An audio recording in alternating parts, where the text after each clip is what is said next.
Hi guys, Rideshare PI here today.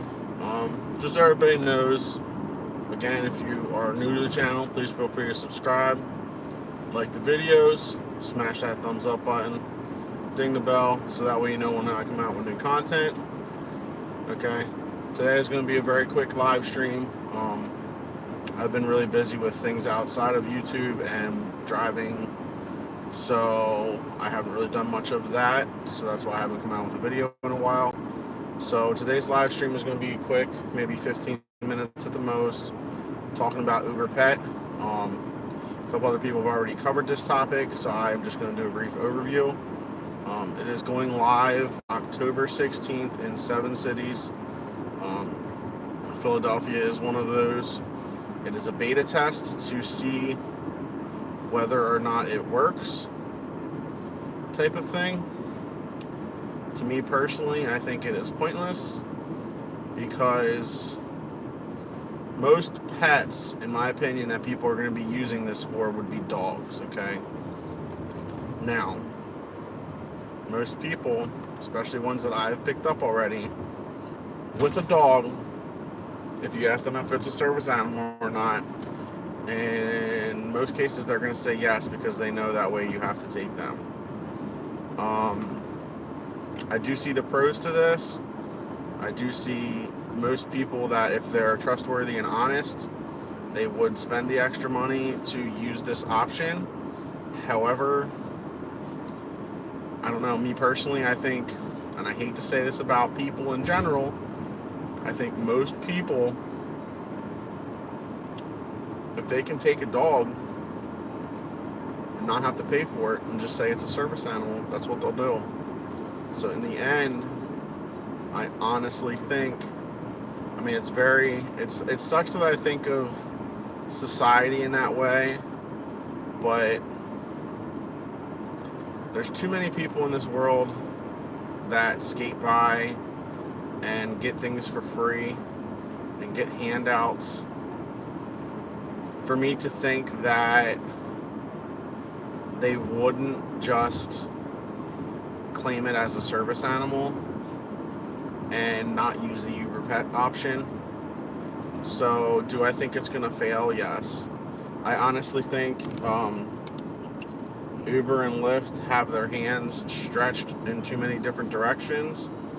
Uber in general has their hand in so many different things that they still haven't made a profit. Any good business person with any sort of smarts would know that you need to focus on one thing, get that done straight good, and then move on to the next. And I personally feel that Uber is stretching between Uber Works, Uber Eats, regular Uber, now this Uber Pet option, and everything else that they're trying to do. They need to focus on one thing and get it right, so that way their company starts to make a profit before they keep moving to 15 other different things. I mean, they want to bring out autonomous vehicles. That's going to be a joke, but I don't know how that would work if you have an Uber Pet option in an autonomous vehicle and the dog shits all over the floor. How's that autonomous vehicle going to know? It's not. And then the next person goes to get in and sits and poop. That would be funny, actually. But anyway, I think Uber needs to start focusing on one thing. How's it going, guys? Welcome to the channel. I know there's 2 people in here, but I don't know who you are, so welcome to the channel either way. But getting back to the Uber Pet option, it would be, the only way it would be good, in my opinion, is if they would actually give the entire amount that is paid for the Uber Pet to the driver. I mean, we are the ones that are going to have to deal with the dog. We are the ones that are going to have to deal with the cleanup if there's hair on our seats, if for some reason they lay everywhere, you know what I mean? Like, we are the ones that are going to have to deal with it on a day in, day out basis. So it would make sense that if we are the ones that have to deal with it, then we are the ones that should clean it up. We are the ones that should take care of it. So, yeah. I personally feel that that should be that way. Um, they always come out with these ways to like grab money from everybody, and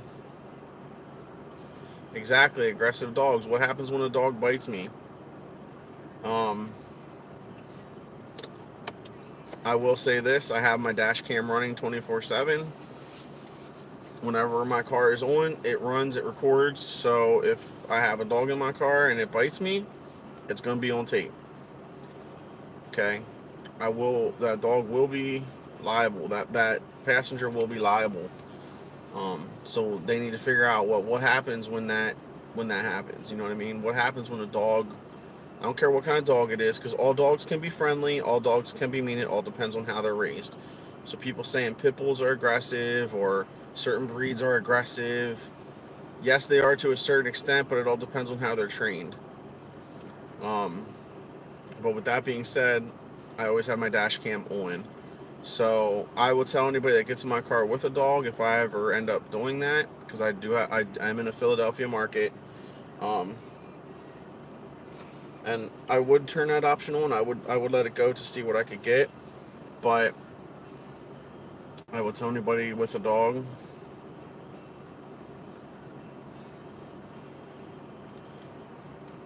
So I would tell anybody that comes in my car with a dog that, just so you know, I mean, I have it on my windows. It says you are being recorded when you get in this car. So if they don't read that, whatever. But I would specifically let people know that come in with a dog that I do have a dash cam and it is running. And if they don't like it, then they can get out of my car, because at the end of the day, it's there for my protection, no matter no matter what. So, but yes, it would always be recorded. Um, because it's there for my protection. I mean, if a dog bites me, I have it on video, and it's very easy to not deny that option. So, but all right, guys, those are my thoughts with Uber Pets. Again, I personally think it's not going to work. I honestly think that most people will just say, "Hey, it's a service dog," blah blah blah, and they'll skate by that way. But who knows? My thoughts are wrong sometimes. We'll see what the future holds. All right, guys. All right, your PA out. Have a good night.